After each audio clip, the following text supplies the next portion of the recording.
Contraponto Cinema começa agora. No programa desta semana nós vamos comentar o Tomorrowland. Confira o trailer.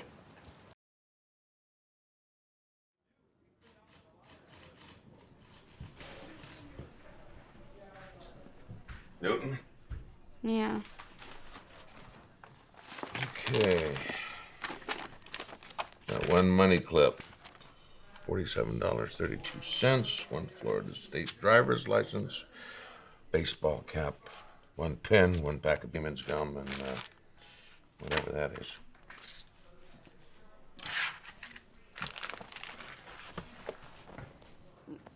That's not mine. What's not yours? The pen. I've never...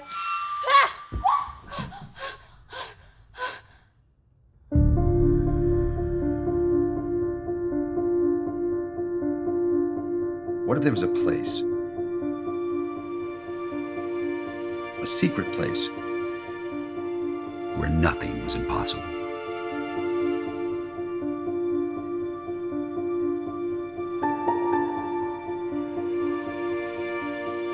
No way. A miraculous place where you could actually change the world.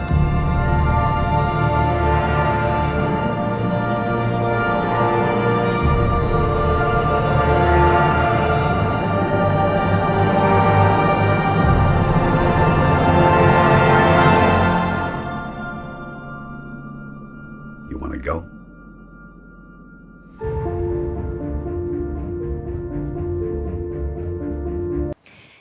Este filme deixou um pouco de dúvida no telespectador se era um filme para adulto ou para criança. Eu acho que isso dividiu o público e o público acabou não comparecendo. Mas, né, Luiz, o filme até que dá uma discussão, né? Vamos falar um pouquinho. Qual que é a história de Tomorrowland? Onde é e o que é Tomorrowland? Mas eu acho que é um filme que a gente pode extrair alguma coisa legal, alguma reflexão interessante dele. E, assim, um filme que começa muito com aquele formato para criança, tem umas coisas assim, até meio chavões, assim, meio cansativos, mas tem muita tecnologia, as imagens são muito bonitas, né? Um filme caríssimo, com tanta tecnologia, mas que traz uma ideia que a gente pode até extrair dele alguma coisa de crítica às soluções meramente tecnológicas, né? Então, eu acho que uma primeira coisa que chama a atenção no filme é que foi feita uma pesquisa há alguns anos nos Estados Unidos entre jovens norte-americanos que pediam para eles se manifestarem sobre como que eles enxergavam o futuro, ou seja, como que seriam os Estados Unidos da América daí a 200 anos, daí a 300 anos. E, surpreendentemente, a esmagadora maioria das crianças e adolescentes, né, imaginaram os Estados Unidos com o mesmo sistema econômico, político, social, só que com muito mais tecnologia. Carros que voavam, viagens interestelares, etc. E eu acho que o filme fala um pouco disso. Mostra um mundo em crise, então acho que é um tema recorrente que a gente tem visto, né, por esses filmes contemporâneos, porque efetivamente a gente vive um mundo em crise radical, né, crescendo a desigualdade, crescendo a violência, a intolerância, então o filme mostra isso. E mostra qual que seria o futuro, um futuro, então, onde teria, de repente, um jovem, né, uma criança, né, que viaja no tempo, vai para o futuro e vê, olha, no futuro é tudo lindo, carros voando, muita tecnologia e etc. Então parece, olha, tudo foi solucionado com tecnologia. Só que não, né? Só que não foi bem assim, porque ele vai ver que esse mundo com muita tecnologia também vai padecer, também vai entrar em crise radical e também vai falhar. E aí é que entra talvez uma mensagem de reflexão sobre a criatividade, sobre a imaginação, né, sobre a coragem de fazer diferente. Eu acho que aí é alguma coisa que perpassa pelo filme e é uma mensagem, uma ideia, uma reflexão que a gente pode tirar no final. O filme tenta jogar com uma ideia que tem sido recorrente no cinema, que é a ideia do tempo, né? De uma sincronicidade entre tempos diferentes, ou talvez a gente possa falar de universos paralelos, né? Em que essa moça, ela, por meio de um bottom, ela acessa um outro tempo, né? E vai jogando ali entre o presente e esse outro tempo. Essa imagem, olha lá. Exatamente. Né? É uma imagem bem interessante, recorrente no filme, onde ela vai transitando como se fosse uma espécie de portal, em que ela transita entre diferentes tempos. Então, eu acho que ele tem elementos que são muito interessantes a serem explorados. No entanto, é um filme que deixa muito pouco em termos de reflexão, ou seja, a gente tem que fazer um certo esforço para buscar alguma reflexão mais sofisticada, né? Sim, sim. Então, ele, na minha opinião, é um filme que não te oferece muito enquanto diversão, né? Ali para aquele momento do cinema, para distração, e também te exige muito esforço para poder pensar em alguma coisa que vá além ali daquele momento na sala do cinema. Até pensei uma coisa aqui, esse filme abusa da tecnologia, né, de efeitos especiais, são muito, muito bem feitos. E, ao mesmo tempo, critica esse mundo, essa solução tecnológica, né, que a gente pode levar a refletir nos mais variados campos. Por exemplo, uma discussão no direito ambiental, né, que alguns acreditam que é necessário reconstruir, né, esse modelo econômico de sociedade de alto consumo, mas algumas pessoas, e principalmente nos Estados Unidos, há uma séria aposta de que a tecnologia vai resolver os problemas ambientais e que a gente vai poder continuar com essa sociedade de ultraconsumo. Essa aposta na tecnologia, né, ela está presente no filme como crítica. Mas, ao mesmo tempo, o filme abusa da tecnologia. E uma coisa que eu tenho reparado muito no cinema contemporâneo, nesse mais comercial, né? Outro dia nós vimos um filme italiano. Nós não vimos, né? Nós não conseguimos chegar até o final. Que é uma coisa rara para mim. Eu mesmo filmes que eu não gosto, eu a gente tento insiste, chegar vamos até o chegar final. Nós não conseguimos chegar. Porque o que acontece? É um filme tecnicamente bem feito, mas é aquele filme que você percebe claramente, como muitas comédias românticas e muitos outros filmes, que ele é um filme feito de acordo com o manual. Então foi aquele aluno que pode ter tirado o primeiro lugar na faculdade de cinema, né? Então ele aplica todos os recursos técnicos do cinema, utiliza muito bem, só que falta Alma. Falta alma criatividade, para obra de arte. Ainda mais quando você pega, por exemplo, um cinema italiano com Fellini, com tantos caras, Antonioni, Michelangelo Antonioni, com tantos caras brilhantes, geniais, e que faziam filmes sem o manual.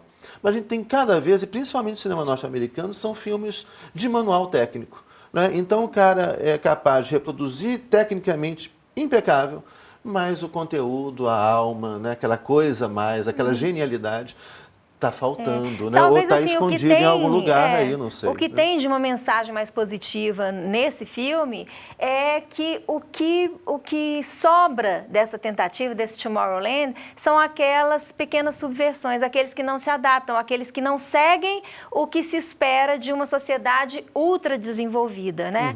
Mas isso aparece de forma tão sutil que ele se torna pequeno diante desse espetáculo visual que deixa essa sensação de que ele nem diverte bastante, nem é suficientemente contundente para a gente levar esse tipo de mensagem. Né? E é isso que é interessante. Você vê muitas vezes filmes que a gente tem visto excelentes, com orçamento que pode ser de 5% do orçamento desse filme, né? Ou até menos, mas de um brilhantismo, levando com respeito à técnica também, é bem feito, é um cinema bem feito tecnicamente, mas com conteúdo, com ideia, com espírito, né, com alma. Isso acontece, embora esteja assim meio E eu acho que a forma que a gente assim, tem de medir a qualidade do filme é a capacidade que a gente tem de permanecer pensando nele mesmo quando a gente sai do cinema, né? A gente, por exemplo, sai de um filme, os filmes argentinos que têm sido a grande atração do cinema, na minha opinião, contemporânea, a gente sai pensando no filme, né? E, de repente, você está lá em um outro momento e vem aquela coisa do filme que você quer, você quer de novo falar sobre aquilo. Então, o filme, ele continua, ele nos acompanha. Eu lembro até de outra coisa interessante também que acontece. Por exemplo, na França, há algum tempo atrás, era obrigatório ter um certo número de filmes franceses. E aí, mas o que começou a acontecer? Os filmes franceses começaram a ser feitos dentro do padrão norte-americano. Então, seguindo o manual do cinema hollywoodiano.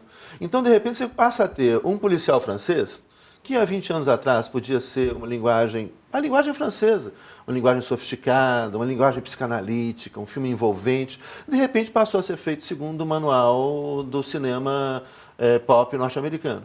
E aí fica aquela coisa, bom, o que adianta? É produzido na França, com ator francês falando francês, mas o filme é americano.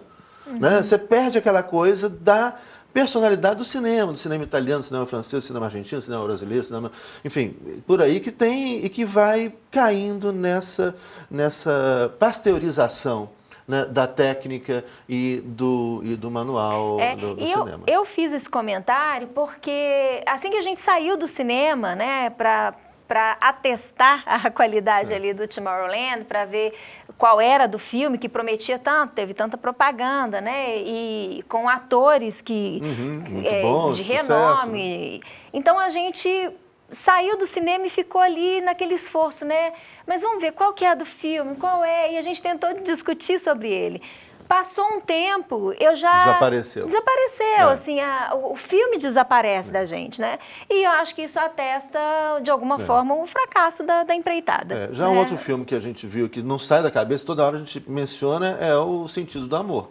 Os Sentidos do Esse Amor, aí é um filme Relatos que tá Selvagens, presente, Relatos Selvagens, né? São Adeus filmes... Lenin, Adeus né? Lenin. Tantos filmes fabulosos. Não, e né? outros filmes que têm uma produção muito mais simples, não tem nenhum impacto Efeito comercial, especial, né? entendeu? Como a gente assistiu recentemente Tomboy, que é um filme que fala sobre violência de gênero. Esse nós vamos comentar. Né? Um Esse filme aí é curto, fabuloso. inclusive, um filme de 1h30. 1h20. Uma hora e 20, então, mas que tem ali um impacto sobre a gente que é aquele filme é inegável, fabuloso. né? Então, olha, Tomorrowland, na verdade, não é uma grande obra de arte, na nossa opinião, né? E eu acho que isso também fica confirmado aí pelo fracasso de bilheteria do filme. Mas é um espetáculo visual. Então, pelo menos isso, um espetáculo de tecnologia. Né? Tá. O Zé Luiz é sempre o otimista do programa.